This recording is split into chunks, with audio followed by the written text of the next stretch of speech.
Well, good afternoon. My name is Leah Dade, and I'm the Executive Director here at 2nd Street Youth Center.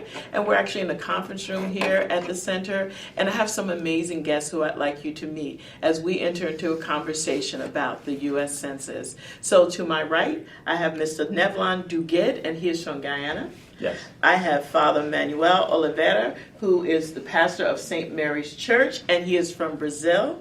And also to my left, I have the amazing People's Champion himself, Mr. Hector Camacho Jr. He is an Olympic champion boxer, and he is here to address the concerns of his people.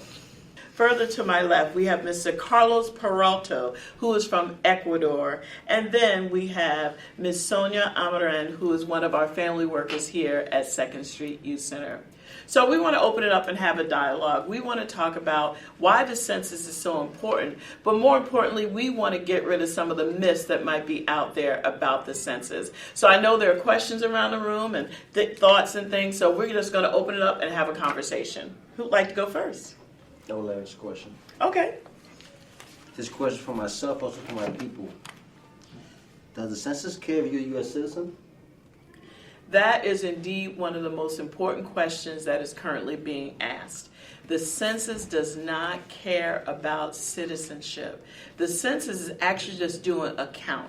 It just needs to know the number of people in the country to be able to determine the amount of resources that have to flow from the federal to the state and local communities, right? So every time a child comes into my center, we're blessed to have 210 children here every day.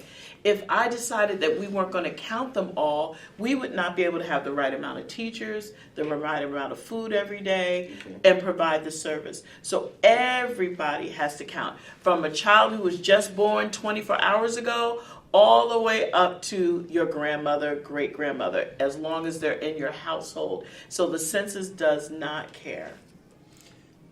Are the information, is it secure? Are they safe giving out the information? In other words, they might knock on their house and their doors, or they're safe?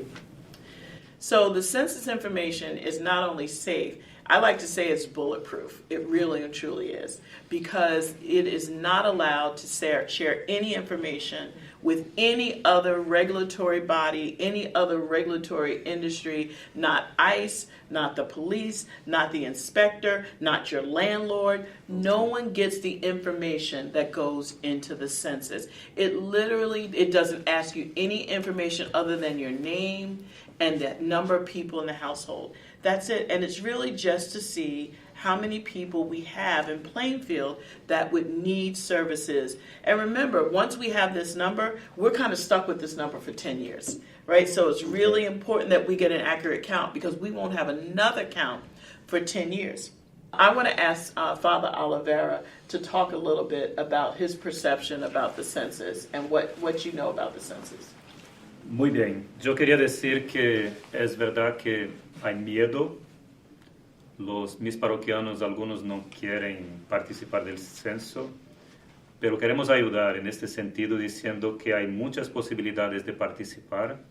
Una de ellas va a ser que vamos a tener computadoras y gente preparada en nuestra escuela, en nuestra parroquia, para que los parroquianos, la gente que quiera, pueda venir a la iglesia a llenar el censo y así no tener ningún problema, porque no hay peligro. Great. Thank you so much. And here at 2nd Street Youth Center, we are also going to have computers, laptops here, so that people can come right into the school and actually fill out their census as well. So, Neville, I know you're from Guyana, so tell me a little bit about your thoughts about the census. I'm scared for my people also, because I'm in the Caribbean community. There's a lot of people here that are not documented as well. And that's in Plainfield and all over New Jersey. I understand how they feel, right? I also felt the same way. And no, it doesn't matter what I find out. A good friend of mine told me that if his landlord told him if he goes and fills out the census, that the landlord for renting him the apartment, even though he's undocumented, would get in trouble if he goes and fills out the census. So that was his apprehension, or his reason why he does not want to engage in filling out the census. And that's a question I wanted to ask myself. So we consider landlords the same thing as inspectors. So information about the census and who's living in your household and how many people are living in your household is not even shared with local inspectors or anyone that would try to penalize a landlord for renting an apartment. So there's no fear of that as well. The goal is not to suppress anyone or give anyone a reason not to be counted. We want to give everyone a reason to know that they should be counted. Think about it like this. If you are participating and taking your children to the park on Saturday, and the amazing park is allowing you to play soccer with your children and put your children on the swings. If we don't count your children and count your family, we lose money for those parks. And parks will close. Parks won't be able to be clean. Parks won't be able to be made safe. So you're using the parks. That's why there has to be a count.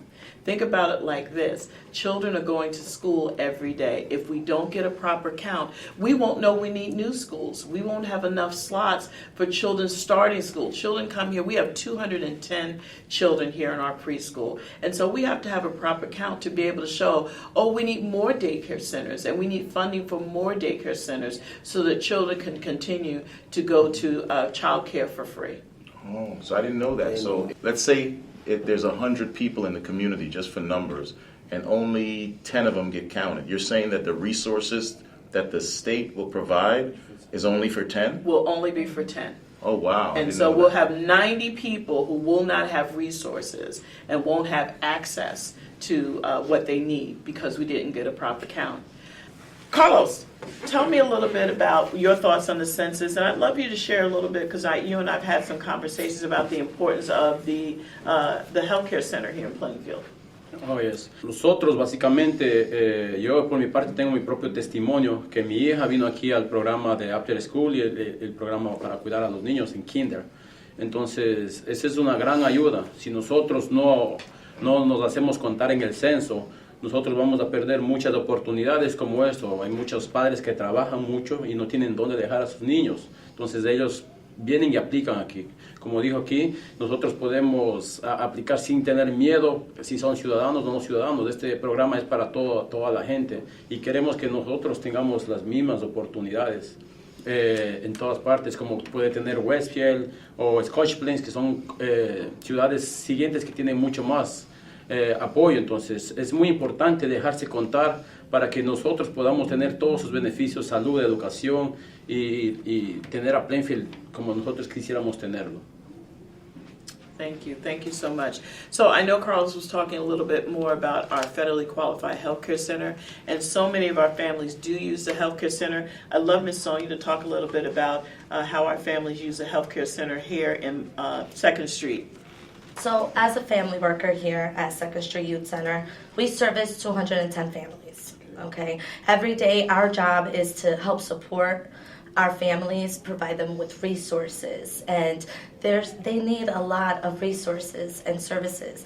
Health center, we send many of our parents there. You know, we have the flu shots, physicals every year that is needed, and a lot of families, they don't have the insurance. Okay, so they have to pay out of pocket for doctor's visits, for just something as simple as a flu shot. They can't afford. So we sit there and we send them for the health clinic.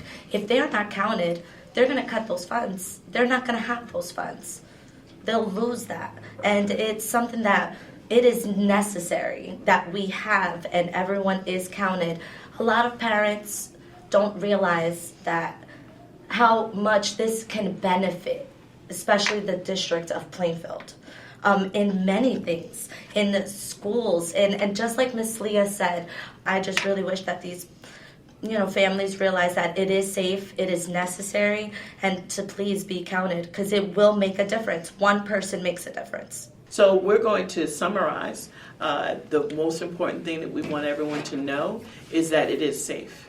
Plainfield is what's called a welcoming city, and Plainfield has made a commitment that it will not cooperate with federal authorities and ensure that every person feels safe in Plainfield. So no information is going to ICE, no information is going to the police department, no information is going to local inspectors at all. We want you to know that you too should be and can be counted. And so as we summarize today, we wanted you to know that we will have computers available here at 2nd Street Youth Center so that you can do it right online. And when you do it online, guess what? You don't ever have to worry about your information. There will be computers at St. Mary's Church, and you're going to be able to complete your census there. We will have people to translate so that you will not have to worry about, do you understand how to do the paperwork online? But we want you to know you have to be counted, and we all need to be counted. Thank you so much, and we look forward to everyone being counted, right? Yes. Thank you all for being our guests today and getting the message out about we want to be counted.